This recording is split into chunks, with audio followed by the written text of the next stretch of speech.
2026년 7월 16일 아침 코스피 시장에 올해 37번째 사이드카가 발동됐습니다. 37번째, 이 숫자가 얼마나 무서운 숫자인지 아시나요? 지난 2008년 세계 금융위기, 전 세계가 대공황급 충격에 빠졌던 그 해에도 사이드카는 연간 26번 발동됐습니다. 그런데 2026년, 우리는 아직 7월 중순인데 벌써 그 기록을 11번이나 넘어섰습니다. 2002년부터 지금까지 24년간 누적된 사이드카 발동 횟수가 97번인데 그중 37번이 올해 단 한 해 동안, 그것도 아직 절반도 지나지 않은 시점에 몰려 있습니다. 온라인 커뮤니티에서는 7월 달력에서 사이드카나 서킷 브레이커가 안 걸린 날이 겨우 사흘뿐이라는 게시글이 화제가 될 정도로 지금 한국 증시는 그야말로 매일이 비상사태입니다. 그리고 이날 37번째 사이드카의 발동을 건 주인공은 다름 아닌 SK하이닉스였습니다. 바로 전날 8% 넘게 급등했던 주가가 다음날 그대로 10.95% 폭락하며 상승분을 고스란히 반납한 것입니다. 대체 이 종목에 무슨 일이 있길래 코스피 전체를 뒤흔드는 진앙지가 되었을까요? 오늘은 2026년 한국 증시를 뒤흔들고 있는 이 광란의 변동성, 그리고 그 한복판에 서 있는 SK하이닉스의 이야기를 실제로 이 시장에서 살아남기 위해 고군분투하고 있는 50대 투자자 김 부장의 눈을 통해 낱낱이 살펴보겠습니다. 김 부장, 올해 54살, 이제는 제법 시장을 보는 눈이 생긴 투자자였습니다. SK하이닉스의 나스닥 상장과 그 직후의 폭락, 그리고 삼성전자의 어닝 서프라이즈와 역설적인 급락까지 그는 이미 몇 차례 큰 파도를 넘어온 경험이 있었습니다. 하지만 7월 중순의 어느 날 아침, 그는 회사 모니터 앞에서 또 한 번 말문이 막혔습니다. 그의 스마트폰에 뜬 알림 창에는 코스피 사이드카 발동이라는 문구가 떠 있었는데 신기하게도 이 알림을 받은 게 벌써 몇 번째인지 헷갈릴 지경이었습니다. 옆자리 동료도 비슷한 알림을 확인했는지 한숨을 내쉬며 말했습니다. 부장님, 또 사이드카라예요. 이거 이번 달만 몇 번째예요? 김 부장 역시 정확한 횟수를 세어본 적이 없다는 사실을 깨닫고는 문득 궁금해졌습니다. 이게 원래 이렇게 자주 뜨는 알림이었나? 그는 곧바로 이 사이드카라는 제도부터 다시 찾아보기로 했습니다. 사이드카란 주식시장에서 선물 가격이 일정 수준 이상으로 급등하거나 급락할 때 그 충격이 그대로 현물시장, 즉 우리가 실제로 주식을 사고 파는 시장으로 전달되는 것을 막기 위해 프로그램 매매 주문을 딱 5분간 일시적으로 멈추는 제도입니다. 쉽게 말하면 자동차의 급브레이크를 밟았을 때 뒷좌석 승객이 튕겨나가지 않도록 잠깐 완충 장치를 걸어주는 것과 비슷한 개념이었습니다. 컴퓨터 프로그램이 짜놓은 대로 자동으로 쏟아지는 매도, 혹은 매수 주문이 순식간에 시장을 휩쓸어버리지 않도록 딱 5분의 숨 고르는 시간을 강제로 만들어주는 안전장치인 셈입니다. 김 부장은 이 사이드카와 자주 혼동되는 또 다른 제도, 서킷 브레이커의 차이점도 함께 정리해보았습니다. 서킷 브레이커는 선물 시장이 아니라 실제 주가 지수 자체가 일정 폭 이상 급락했을 때 아예 시장 전체의 모든 거래를 20분간 완전히 중단시키는 훨씬 더 강력한 조치였습니다. 사이드카가 프로그램 매매라는 특정 주문 방식만 잠깐 멈추는 부분적인 브레이크라면 서킷 브레이커는 시장 전체를 통째로 멈춰 세우는 훨씬 강력한 비상정지 장치였습니다. 김 부장은 이 두 제도를 마치 자동차의 브레이크와 비상정지 장치처럼 이해했습니다. 사이드카가 급커브를 돌 때 밟는 가벼운 브레이크라면 서킷 브레이커는 전방에 갑자기 장애물이 나타났을 때 밟는 급제동에 가까웠습니다. 그런데 문제는 올해 들어 이 가벼운 브레이크뿐 아니라 급제동에 해당하는 서킷 브레이커까지도 심심찮게 함께 발동되고 있다는 사실이었습니다. 실제로 그가 다시 찾아본 뉴스에는 삼성전자의 실적 발표 당일에도 서킷 브레이커가 함께 발동됐다는 내용이 있었습니다. 그날은 삼성전자가 사상 최대 실적을 발표했음에도 주가가 급락하며 코스피 지수 자체가 함께 무너졌고 결국 오후 1시 51분경 20분간 유가증권 시장 전체의 거래가 중단되는 초유의 사태까지 벌어졌습니다. 김 부장은 이것을 보며 올해 시장이 겪고 있는 변동성이 단순히 잠깐씩 브레이크를 밟는 수준을 넘어 몇 번이고 급제동을 반복해야 할 정도로 심각하다는 사실을 새삼 실감했습니다. 김 부장은 이 제도의 존재 자체는 알고 있었지만 이렇게 자주 발동되는 모습을 실제로 목격하는 것은 낯설었습니다. 그는 곧바로 올해 사이드카가 몇 번이나 발동됐는지 하나씩 찾아보기 시작했습니다. 그가 찾아본 통계는 놀라웠습니다. 1월에는 단 한 번도 발동되지 않았던 사이드카가 2월 들어 3차례 발동되더니 3월에는 7차례로 늘어났습니다. 4월에는 3차례로 잠시 주춤했지만 5월에 6차례, 6월에는 무려 10차례까지 폭증했습니다. 그리고 7월에는 절반도 지나지 않은 시점에 벌써 8차례가 발동되며 최근 2달 동안은 거래일 이틀에 한 번꼴로 사이드카가 걸리는 셈이었습니다. 김 부장은 이 숫자들을 달력에 하나씩 표시해보며 흥미로운 패턴을 발견했습니다. 상반기 초반에는 몇 주씩 잠잠하다가 특정 사건이 터지면 며칠간 몰아서 발동되는 시기였는데 여름으로 접어들수록 이런 잠잠한 기간 자체가 점점 짧아지고 있었습니다. 마치 처음에는 가끔 한 번씩 흔들리던 지진이 시간이 지날수록 여진의 간격이 점점 좁아지는 것과 비슷한 흐름이었습니다. 온라인 주식 커뮤니티에서는 7월 코스피 달력에서 사이드카나 서킷 브레이커가 발동되지 않은 날이 겨우 사흘뿐이라는 자주 섞인 게시글이 큰 공감을 얻고 있었습니다. 이 게시글에는 실제로 달력 이미지가 함께 첨부되어 있었는데 붉은색과 파란색으로 표시된 발동일이 거의 매일 빼곡하게 채워져 있어 보는 사람들마다 헛 웃음을 짓게 만들었습니다. 김 부장은 이 숫자들을 보며 실소가 나왔습니다. 이쯤 되면 사이드카가 걸리는 날이 일상이고 안 걸리는 날이 특별한 날이네. 더 흥미로운 사실은 이 37번의 사이드카가 전부 하락 방향으로만 발동된 것이 아니라는 점이었습니다. 매도 사이드카가 19번, 매수 사이드카가 18번으로 거의 절반씩 나뉘어 있었습니다. 다시 말해 시장이 계속 한 방향으로만 무너지고 있는 것이 아니라 폭락과 폭등을 정신없이 오가며 양방향으로 요동치고 있다는 뜻이었습니다. 김 부장은 이것이야말로 지금 시장의 진짜 무서운 점이라고 생각했습니다. 방향이 정해진 하락장이라면 차라리 마음의 준비라도 할 수 있지만 오늘은 폭등했다가 내일은 폭락하고 다시 모레는 반등하는 이런 롤러코스터 장세는 어느 쪽으로도 마음을 놓을 수 없게 만드는 진짜 살얼음판이었습니다. 그는 이것을 마치 바람의 방향이 시시각각 바뀌는 폭풍우 속 항해와 같다고 느꼈습니다. 한 방향으로만 부는 강풍이라면 돛을 그에 맞춰 조정하면 되지만 방향을 예측할 수 없이 이리저리 바뀌는 돌풍 속에서는 매 순간 새롭게 대응해야 하는 법이었습니다. 이 광란의 한복판에서 벌어진 가장 상징적인 사건이 바로 7월 15일과 16일 이틀 사이에 벌어진 SK 하이닉스의 롤러코스터였습니다. 김 부장은 이날의 흐름을 시간 순서대로 다시 정리해보았습니다. 7월 15일 SK 하이닉스 주가는 하루 만에 8% 가까이 급등했습니다. 외국인 투자자들이 코스피 시장에서 2조 3천억 원 넘게 순매수에 나서며 지수를 7천선 위로 끌어올렸고 이날은 오히려 매수 사이드카가 발동될 정도로 뜨거운 상승세였습니다. 반도체 업황에 대한 낙관적인 전망과 글로벌 반도체 장비 업체들의 호실적 소식이 겹치며 시장 전체의 모처럼 활기가 돌았습니다. 개인 투자자들 사이에서도 드디어 반등이 시작되나라는 기대 섞인 목소리가 곳곳에서 들려왔습니다. 그런데 바로 다음 날인 7월 16일 상황은 완전히 뒤집혔습니다. SK 하이닉스는 개장과 함께 힘없이 밀리더니 결국 10.95% 폭락하며 전날의 급등분을 거의 고스란히 반납해버렸습니다. 같은 날 삼성전자 역시 7.33% 하락했고 코스피 지수는 6,960선에서 출발해 장중 한때 6,753까지 밀리며 4% 넘게 빠졌습니다. 서울 반도체는 5% 넘게 내렸고 삼성 SDI는 2% 이상, LG노텍도 약 1% 하락하며 반도체와 관련 부품주들이 동반 약세를 보였습니다. 흥미로운 점은 이날 하락이 유독 아시아 반도체주 전반에 걸쳐 나타났다는 것이었습니다. 네덜란드의 반도체 장비 업체 ASML이 올해 들어 두 번째로 연간 매출 전망을 상향 조정하며 강력한 실적을 발표했음에도 불구하고 정작 아시아 반도체 종목들은 이 호재를 무색하게 만들 정도로 큰 폭의 매도세에 휩싸였습니다. 김 부장은 이 대목이 특히 흥미로웠습니다. 장비를 만드는 회사는 실적이 좋다는데 왜 정작 그 장비로 반도체를 만드는 회사들은 떨어지는 거지? 그는 이 디커플링 현상을 이해하기 위해 조금 더 파고들었습니다.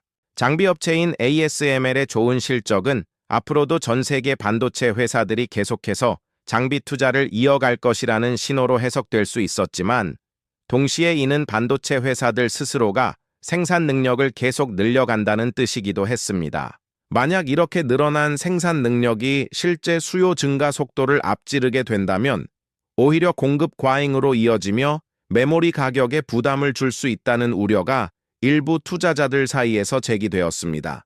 다시 말해, 장비를 사는 회사에게는 좋은 소식이, 정작 그 장비로 물건을 만들어 파는 회사에게는 반드시 좋은 소식만은 아닐 수 있다는 역설이었습니다.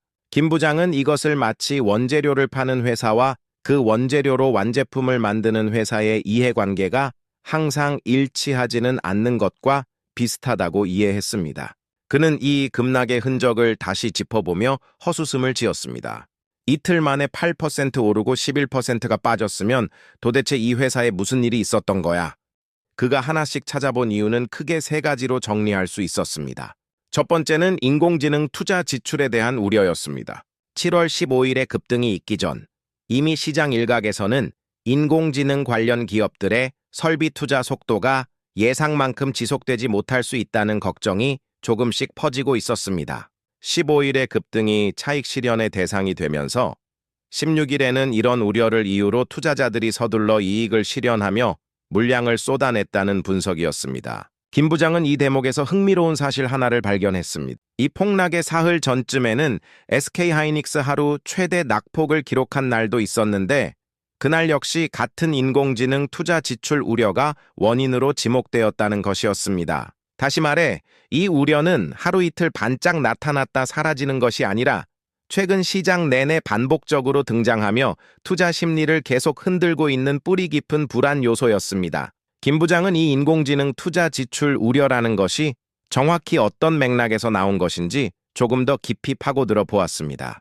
그가 이해한 바로는 그동안 전 세계 대형 기술 기업들이 인공지능 데이터 센터 구축을 위해 앞다투어 천문학적인 자금을 쏟아부어 왔는데, 이런 투자 속도가 영원히 지속될 수는 없다는 것이 시장의 근본적인 걱정이었습니다. 한 대형 기술 기업이 실적 발표에서 조금이라도 신중한 태도를 보이거나 예상보다 낮은 투자 계획을 언급하기만 해도 이는 곧바로 전체 메모리 반도체 수요에 대한 의구심으로 번지며 관련 종목들의 주가를 크게 흔들었습니다. 김 부장은 이것을 마치 도미노와 같다고 생각했습니다.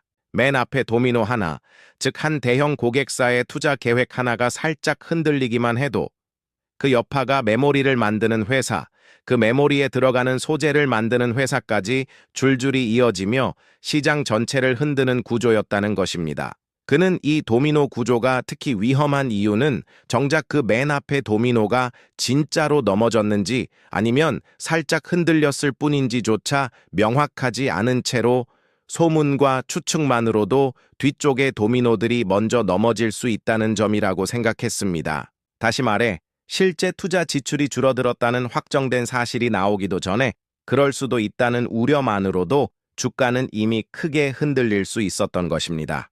두 번째 이유는 한국은행의 예상치 못한 금리 인상이었습니다. 김 부장이 찾아본 뉴스에 따르면 한국은행이 시장의 예상을 깨고 기준금리를 전격적으로 올렸다는 소식이 전해지면서 국내 증시 전반에 부담을 주었습니다. 금리가 오르면 기업들이 돈을 빌리는 부담이 커지고 투자자들 입장에서도 굳이 위험한 주식에 돈을 묻어두기보다 안전한 예금이나 채권으로 자금을 옮기려는 유인이 커집니다. 특히 그동안 미래의 성장 기대를 잔뜩 반영하며 가파르게 올랐던 반도체 관련 주식들은 이런 금리 인상 소식에 유독 더 민감하게 반응하는 경향이 있었습니다. 김 부장은 이것을 마치 한껏 부풀어 오른 풍선에 바늘을 가까이 대는 것과 비슷하다고 생각했습니다.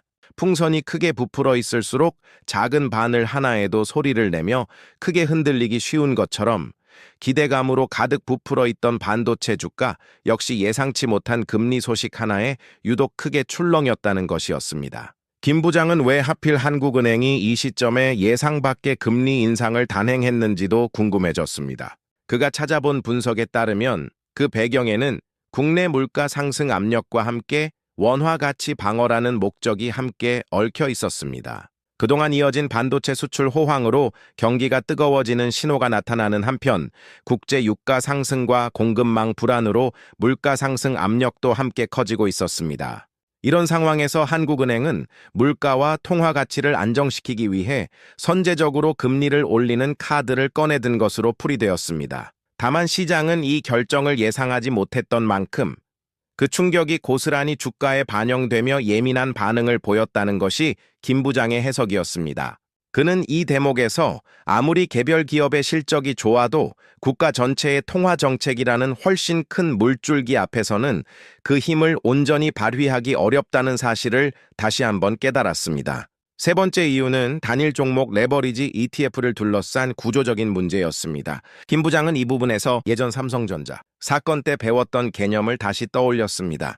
SK하이닉스와 삼성전자의 주가를 2배로 추종하는 레버리지 상품들이 국내 증시에 새롭게 상장되면서 이 상품들의 운용 과정에서 발생하는 기계적인 매매가 원래 종목의 변동성을 한층 더 증폭시키고 있다는 지적이 계속 제기되고 있었습니다. 실제로 한 매체는 이런 단일 종목 레버리지 ETF가 국내 증시의 변동성을 키우고 있다는 비판이 나오는 것과 관련해 전문가들의 엇갈린 진단을 소개하기도 했습니다. 어떤 전문가는 이런 상품 때문에 해외로 나갈 수 있었던 투기적인 자금이 오히려 국내 시장에 묶이게 된 것이라며 이것이 반드시 절대적인 악은 아니라는 의견을 내놓기도 했습니다. 김 부장은 이 엇갈린 시각을 보며 새로운 금융상품 하나가 시장 전체의 성격을 이렇게까지 바꿔놓을 수 있다는 사실에 새삼 놀랐습니다. 김 부장은 이 레버리지 상품의 작동 원리를 조금 더 자세히 파고들었습니다. 이런 상품들은 하루 동안의 기초자산 수익률을 정해진 배수만큼 추종하도록 설계되어 있어서 운용사는 매일 장 마감 무렵 실제 보유하고 있는 주식이나 파생상품의 비중을 다시 맞추는 작업을 해야 했습니다. 만약 SK하이닉스 주가가 크게 오른 날이라면 운용사는 다음 날에도 같은 배수를 유지하기 위해 주식을 추가로 사들여야 하고 반대로 주가가 크게 떨어진 날이라면 보유 물량을 추가로 팔아야 하는 구조였습니다. 문제는 이런 재조정 물량이 하필 주가가 가장 크게 움직인 바로 그날 마감 무렵에 집중적으로 시장에 쏟아진다는 점이었습니다. 다시 말해 주가가 이미 크게 오른 날에는 매수세가 더해지며 상승을 한층 더 부추기고 반대로 이미 크게 떨어진 날에는 매도세가 더해지며 하락을 한층 더 심화시키는 것이었습니다. 김 부장은 이것을 마치 이미 기울어진 저울에 추를 하나 더 올려놓는 것과 같다고 이해했습니다. 저울이 조금이라도 한쪽으로 기울기 시작하면 그 기울기 때문에 추가로 무게가 더 실리면서 기울기가 점점 더 커지는 것과 비슷한 원리였습니다. 그는 이런 구조가 특히 7월 15일과 16일처럼 이틀 연속으로 방향이 정반대로 바뀌는 상황에서 더욱 극적으로 작동했을 것이라고 추측했습니다. 15일의 급등을 따라잡기 위해 추가 매수에 나섰던 레버리지 상품의 물량이 16일의 급락 앞에서는 거꾸로 대규모 매도 압력으로 돌변하며 하락폭을 한층 더 키우는데 일조했을 가능성이 크다는 것이 그의 해석이었습니다. 이 세 가지 이유를 정리하고 나서 김 부장은 조금 더 근본적인 질문을 스스로에게 던졌습니다. 그런데 왜 하필 SK하이닉스가 매번 이 모든 변동성의 진앙지가 되는 걸까? 그는 이 질문에 답하기 위해 SK하이닉스라는 종목이 가진 몇 가지 특별한 성격을 다시 짚어보았습니다. 그는 이 질문을 스스로에게 던지며 마치 폭풍우가 지나간 자리에서 왜 하필 이 나무만 크게 흔들렸는지를 살펴보는 기분이었다고 회상했습니다. 같은 숲에 서 있는 나무들이라도 뿌리의 깊이와 가지의 크기, 그리고 서 있는 위치에 따라 같은 바람에도 전혀 다른 크기로 흔들리는 법이었습니다. SK하이닉스라는 나무가 유독 크게 흔들린 데에는 분명 이 나무만이 가진 특별한 조건들이 있을 것이라고 그는 짐작했습니다. 이 질문을 파고들던 중 김 부장은 흥미로운 개념 하나를 새롭게 접하게 되었습니다. 바로 코리아 디스카운트와 PR 리레이팅이라는 용어였습니다. 코리아 디스카운트란 한국 주식이 비슷한 실적을 내는 해외 동종 기업들보다 유독 낮은 주가 수익 비율에 거래되는 오래된 현상을 말했습니다. 실제로 그가 찾아본 자료에 따르면 SK하이닉스의 주가 수익 비율은 7배에서 8배 수준에 머물러 있었는데 비슷한 메모리 반도체 사업을 하는 미국의 마이크론은 20배에 가까운 주가 수익 비율에 거래되고 있었습니다. 같은 산업, 비슷한 실적을 내는 회사인데도 이렇게 큰 차이가 나는 이유에 대해 시장에서는 오랫동안 한국 기업 특유의 지배구조 문제나 정치적 불확실성, 낮은 배당 성향 등이 원인으로 지목되어 왔습니다.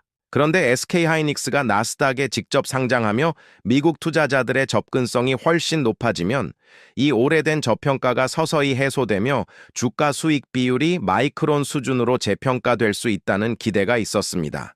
이것이 바로 PER 리레이팅이라는 개념이었습니다. 만약 이익 규모는 그대로인데 시장이 이 회사를 평가하는 배율만 2배 가까이 올라간다면 이론적으로는 주가 역시 그만큼 크게 뛸 수 있다는 논리였습니다. 김 부장은 이 개념을 이해하고 나서 무릎을 쳤습니다.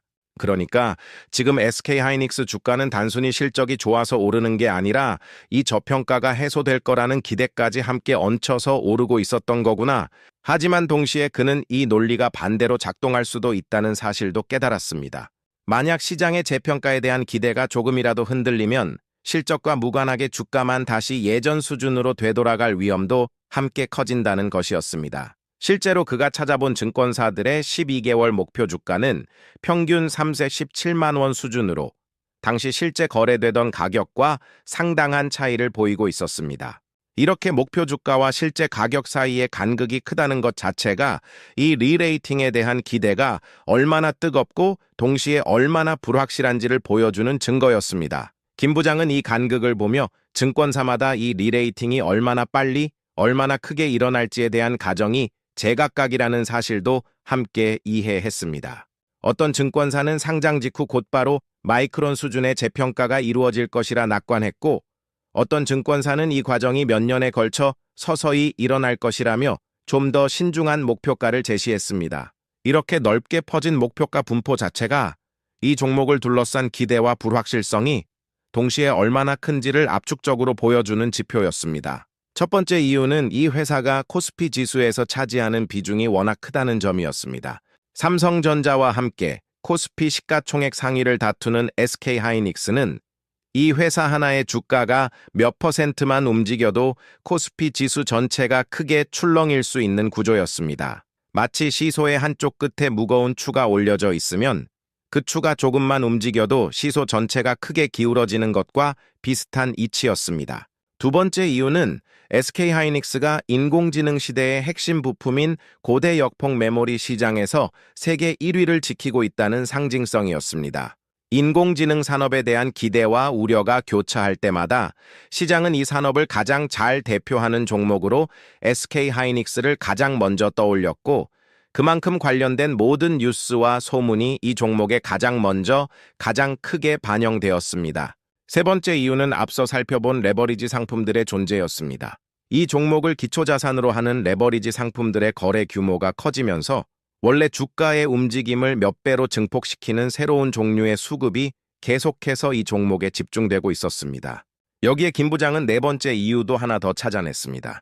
바로 SK하이닉스가 국내외 개인 투자자들 사이에서 가장 인기 있는 이른바 서학개미와 동학개미 공통의 최애 종목이라는 점이었습니다. 나스닥 상장 이전부터도 국내 개인 투자자들의 순매수 상위 종목에 꾸준히 이름을 올렸고, 상장 이후에는 미국 현지 개인 투자자들 사이에서도 화제성이 높은 종목으로 떠올랐습니다. 이렇게 국경을 넘나드는 대중적인 관심은 그만큼 다양한 채널을 통해 뉴스와 소문이 실시간으로 퍼지는 배경이 되었고, 이는 곧 조금의 변화에도 매우 빠르고 예민하게 반응하는 거대한 투자자 군단이 항상 대기하고 있다는 뜻이기도 했습니다. 김 부장은 이 대목에서 흥미로운 사실 하나를 더 발견했습니다. 예전에는 국내 시간과 미국 시간이 서로 다르다 보니 하루의 시차를 두고 소식이 전해지며 시장이 그 소식을 소화할 시간적 여유가 어느 정도 있었습니다. 하지만 SK하이닉스가 나스닥에 직접 상장된 이후로는 미국 장에서 벌어진 일이 곧바로 다음 날 한국 장에 영향을 주고, 반대로 한국 장에서 벌어진 일도 그날 밤 미국 장에 실시간으로 반영되는 구조가 만들어졌습니다. 다시 말해 예전에는 하루쯤 걸리던 소식의 전파 속도가 이제는 거의 실시간으로 좁혀지면서 전 세계 어느 시장에서 발생한 충격이든 훨씬 더 빠르고 직접적으로 이 종목에 전달되게 된 것이었습니다. 김 부장은 이것을 마치 예전에는 편지로 소식을 주고받던 두 도시가 이제는 실시간 화상통화로 연결된 것과 비슷하다고 느꼈습니다. 소통의 속도가 빨라진 만큼 한쪽에서 벌어진 동요가 다른 쪽으로 전달되는 속도 역시 그만큼 빨라졌다는 것이었습니다. 김 부장은 이 네 가지를 종합해보며 SK 하이닉스가 마치 이번 인공지능 랠리라는 거대한 파도의 가장 앞자리에 서 있는 서퍼와 같다는 생각이 들었습니다. 파도가 클 때는 가장 짜릿한 스릴을 만끽할 수 있지만 파도가 무너질 때는 가장 먼저, 가장 세게 그 충격을 온몸으로 받아내야 하는 위치에 서 있었던 것입니다. 이렇게 원인을 하나씩 파악하고 난 뒤 김 부장은 회사 후배와 함께 점심을 먹으며 이 이야기를 나눴습니다. 후배가 물었습니다. 형님, 그럼 이렇게 하루가 멀다 하고 사이드카가 걸리는 시장에서 대체 어떻게 마음 편히 투자를 할 수 있어요? 김 부장은 잠시 생각하다 답했습니다. 사실 나도 처음엔 하루하루 무서웠어. 그런데 곰곰이 생각해보니 이런 변동성 자체가 시장의 본질이라는 걸 받아들이는 수밖에 없더라고. 후배는 젓가락을 내려놓으며 다시 물었습니다. 그런데 형님은 이제 아예 뉴스를 안 보시는 거예요? 아니면 보긴 보시는데 그냥 무시하시는 거예요? 김 부장은 웃으며 답했습니다. 아니, 뉴스는 계속 봐. 다만 예전처럼 숫자 하나하나에 심장이 벌렁거리진 않아. 대신 이 숫자가 왜 나왔는지, 일시적인 건지 아니면 진짜 구조적인 변화인지를 먼저 따져보는 습관이 생겼어. 그는 이번 사이드카 사태를 겪으며 정리한 몇 가지 원칙을 후배에게 들려주었습니다. 첫째, 하루하루의 급등락에 일희일비하지 않는 것이었습니다. 하루 만에 8%가 오르고 다음 날 11%가 빠지는 시장에서 매일의 움직임에 마음을 졸이다 보면 정작 중요한 큰 그림을 놓치기 쉽습니다. 김 부장은 이럴 때일수록 오히려 하루 단위가 아니라 한 달 혹은 분기 단위로 시야를 넓혀서 바라봐야 한다고 강조했습니다. 그는 이것을 파도가 치는 바다 위에서 배를 조종하는 것과 비슷하다고 설명했습니다. 매 순간 몰아치는 파도 하나하나에 반응해서 방향을 계속 바꾸다 보면 결국 제자리를 맴돌 뿐이지만 목적지라는 큰 방향을 정해두고 그 방향을 향해 꾸준히 나아가면 중간에 몇 번 파도에 흔들리더라도 결국 원하는 곳에 도착할 수 있다는 것이었습니다. 둘째, 변동성이 클 때일수록 오히려 투자 비중을 보수적으로 가져가야 한다는 것이었습니다. 평소보다 시장이 몇 배는 더 출렁이는 시기에는 같은 금액을 투자하더라도 마음이 견뎌야 하는 압박이 훨씬 커집니다. 그렇기에 이런 시기에는 평소보다 조금 더 여유 있게, 조금 더 보수적인 비중으로 접근하는 것이 현명하다는 것이 그의 생각이었습니다. 그는 이것을 도로 상황에 비유해서 설명했습니다. 평소 맑은 날씨에는 규정 속도로 달려도 괜찮지만 폭우가 쏟아지고 시야가 흐린 날에는 같은 도로에서도 속도를 늦추는 것이 상식이라는 것이었습니다. 지금 시장은 누가 봐도 폭우가 쏟아지는 날씨와 같으니 평소보다 속도를 늦추는 것이 당연하다는 논리였습니다. 셋째, 레버리지 상품처럼 변동성을 몇 배로 증폭시키는 상품에는 더욱 신중하게 접근해야 한다는 것이었습니다. 원래 종목의 움직임만으로도 이렇게 큰 폭으로 출렁이는 상황에서 그 움직임을 2배, 3배로 증폭시키는 상품에 손을 대는 것은 감당하기 어려운 위험을 스스로 짊어지는 일이 될 수 있었습니다. 그는 이런 상품이 마치 이미 거센 파도 위에서 서핑을 하고 있는데 굳이 더 높은 파도를 찾아 나서는 것과 비슷하다고 생각했습니다. 숙련된 전문가라면 그 파도를 즐길 수 있을지 몰라도 아직 파도에 익숙하지 않은 보통의 투자자에게는 자칫 큰 부상으로 이어질 수 있는 위험한 선택이라는 것이 그의 결론이었습니다. 여기에 김 부장은 넷째 원칙도 하나 더 추가했습니다. 바로 뉴스 헤드라인과 실제 팩트를 구분하는 습관이었습니다. 코스피 대폭락, 사상 최대 낙폭 같은 자극적인 제목들은 클릭을 유도하기 위해 감정을 크게 자극하는 경우가 많았습니다. 김 부장은 이런 제목을 볼 때마다 곧바로 반응하기보다 먼저 그 안에 구체적인 숫자와 이유를 확인하는 습관을 들였습니다. 실제 하락률이 몇 %인지, 그 이유가 회사의 근본적인 문제인지, 아니면 시장 전체의 일시적인 출렁임인지를 확인하고 나면 처음 제목만 봤을 때 느꼈던 막연한 공포가 훨씬 구체적이고 관리 가능한 정보로 바뀌는 경험을 그는 여러 번 했습니다. 다섯째, 그는 이런 변동성이 심한 시기일수록 오히려 정해진 루틴을 지키는 것이 중요하다고 강조했습니다. 매일 같은 시간에 스마트폰을 확인하는 대신 한 달에 한 번 정해둔 날에만 포트폴리오를 점검하는 루틴을 지킴으로써 그는 시장의 소음에 휘둘리지 않고 자신만의 리듬을 유지할 수 있었습니다. 후배는 고개를 끄덕이며 다시 물었습니다.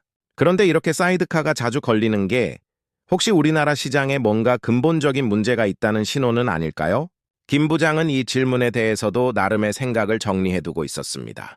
일리 있는 걱정이야. 그런데 나는 이걸 조금 다르게 보고 싶어. 사이드카가 잦다는 건 그만큼 우리 시장에 관심이 몰리고 자금이 활발하게 오가고 있다는 뜻이기도 하거든.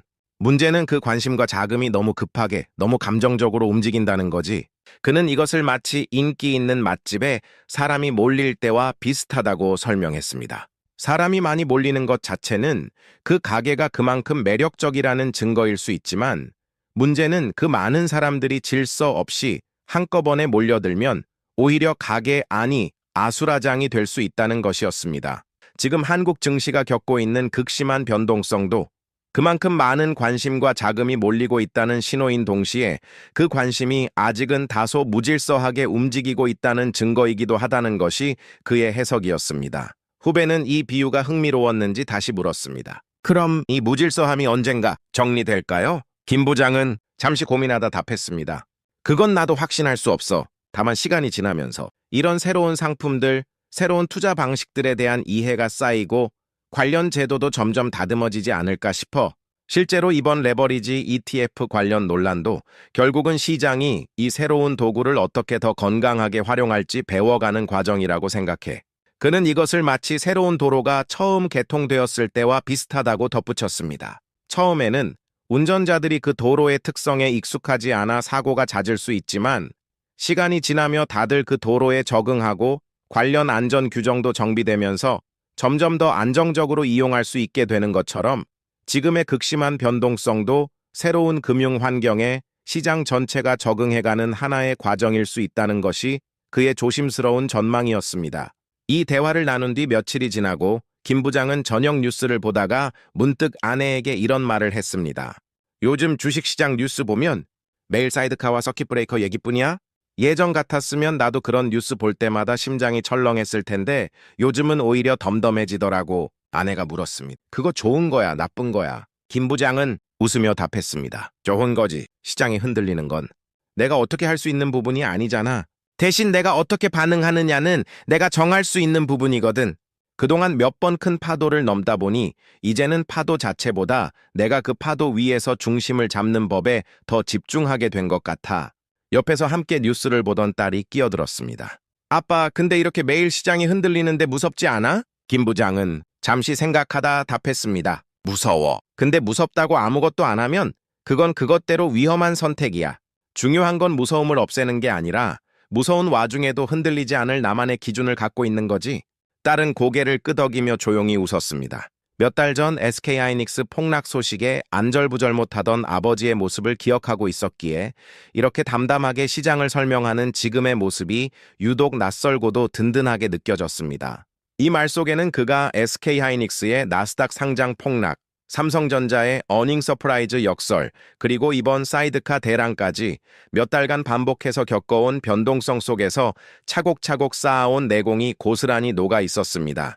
김 부장은 이번 사이드카 사태를 겪으며 2026년이라는 한 해가 유독 특별한 이유에 대해서도 나름의 정리를 해보았습니다. 그가 찾아본 자료에 따르면 올해 초에는 미국 연방준비제도의 새로운 의장 인선을 둘러싼 불확실성과 금, 은 같은 원자재 가격의 급락이 시장을 흔들었고 이후에는 중동 지역에서 벌어진 무력 충돌과 호르무즈 해협 봉쇄 우려가 국제 유가와 세계 증시 전반을 뒤흔들었습니다. 여기에 여름으로 접어들면서는 인공지능 관련 대형 기업들의 실적 발표 하나하나가 시장의 신경을 곤두쓰는 뇌관이 되었고 급기야 SK하이닉스의 나스닥 상장이라는 대형 이벤트, 삼성전자의 역대급 실적과 역설적인 급락, 그리고 이번 한국은행의 깜짝 금리 인상까지 겹치며 크고 작은 충격들이 거의 쉴 새 없이 시장을 강타하고 있었습니다. 김 부장은 이 사건들을 하나하나 시간 순서대로 나열해보며 마치 한 편의 다큐멘터리를 보는 듯한 기분이 들었습니다. 2월에는 새로운 연준 의장에 대한 불확실성으로 코스피가 5,000선까지 무너졌다가 하루 만에 다시 회복했고 3월에는 중동발 지정학적 리스크로 코스피가 이틀 연속 5% 넘게 급락했다가 트럼프 대통령의 종전 관련 발언 하나에 다시 급반등하는 등 정치적 발언 하나하나가 시장을 들었다 놓았다 하는 모습이 반복되었습니다. 6월에는 한 대형 기술 기업의 실적이 나쁘지 않았음에도 시장이 기대했던 만큼의 추가 상향 가이던스가 나오지 않았다는 이유만으로 장 시작 2시간도 되지 않아 3조 5천억 원어치의 매도 물량이 쏟아지며 또 한 번 충격을 안겼습니다.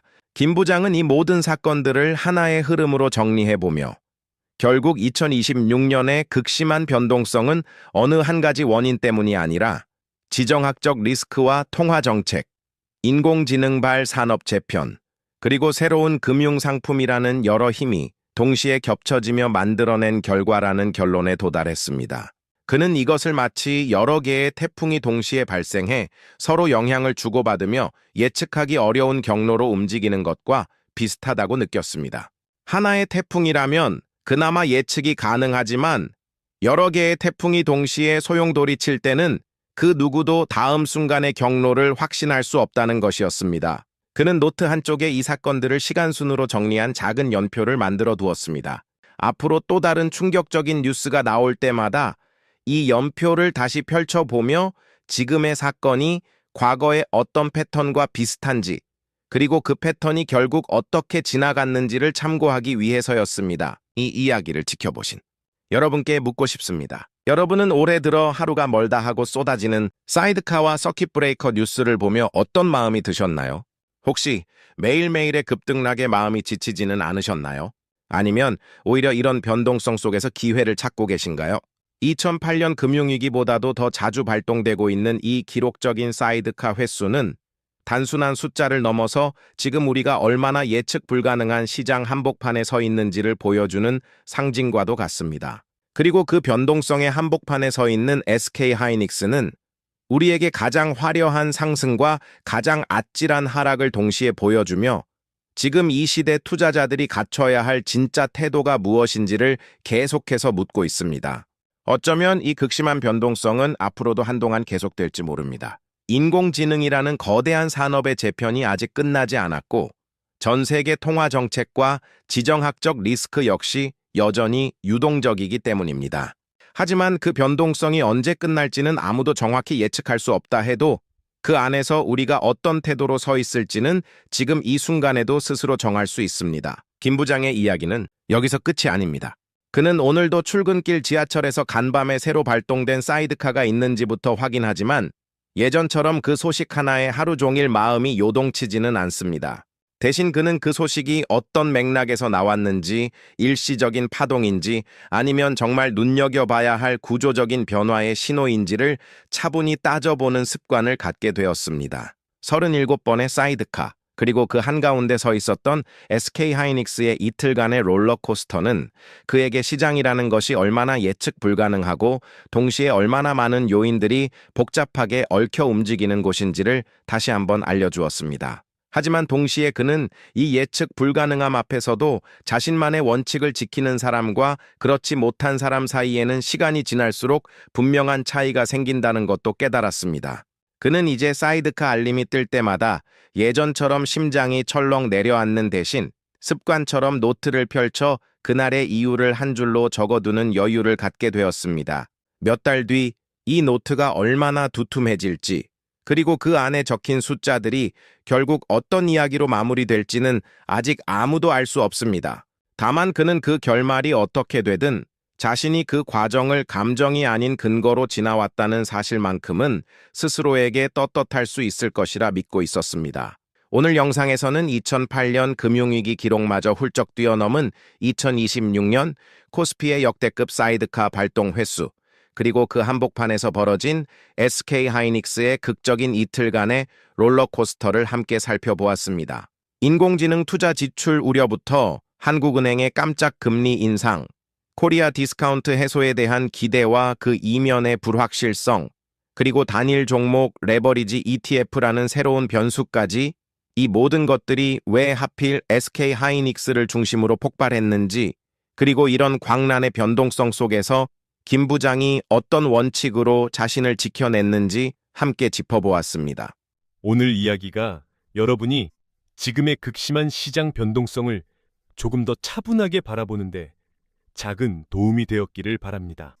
지금까지 우리는 김 부장과 함께 SK하이닉스의 나스닥 상장과 폭락, 삼성전자의 역설적인 급락, 그리고 이번 사이드카 대란까지 세 번의 큰 파도를 함께 넘어왔습니다. 이 세 가지 이야기를 관통하는 공통점은 결국 하나였습니다. 화려한 호재든 무서운 악재든 그 뒤에 숨은 진짜 이유를 차분히 파헤쳐보는 사람만이 시장의 롤러코스터 앞에서 자신만의 중심을 지킬 수 있다는 것입니다. 37번의 사이드카라는 기록적인 숫자 앞에서 여러분도 두려움에 휩쓸리기보다는 그 숫자 뒤에 숨은 진짜 이야기를 읽어내는 눈을 갖게 되시기를 바랍니다. 김 부장이 그러했듯 여러분 역시 매일 쏟아지는 자극적인 헤드라인 앞에서 잠시 멈춰서서 그 소식의 실체가 무엇인지 스스로 확인하는 작은 습관 하나를 오늘부터 시작해 보시길 권해드립니다. 여러분은 지금 이 롤러코스터 같은 시장을 어떻게 견디고 계신가요? 혹시 여러분만의 원칙이나 노하우가 있다면 댓글로 함께 나눠주시면 다음 영상을 준비하는데 정말 큰 힘이 됩니다. 오늘 이야기가 도움이 되셨다면 구독과 좋아요 부탁드립니다. 여러분의 구독과 좋아요 하나하나가 이렇게 하루가 멀다 하고 쏟아지는 복잡한 시장 소식을 알기 쉽게 정리해 드릴 수 있는 원동력이 됩니다. 알림 설정까지 함께 해주시면 다음 영상이 올라오는 순간을 놓치지 않으실 수 있습니다. 앞으로도 김 부장의 이야기를 통해 어렵게만 느껴지는 주식시장의 진짜 속살을 하나씩 풀어드리겠습니다. 다음 영상에서 또 다른 흥미진진한 이야기로 찾아뵙겠습니다. 끝까지 시청해 주셔서 감사합니다.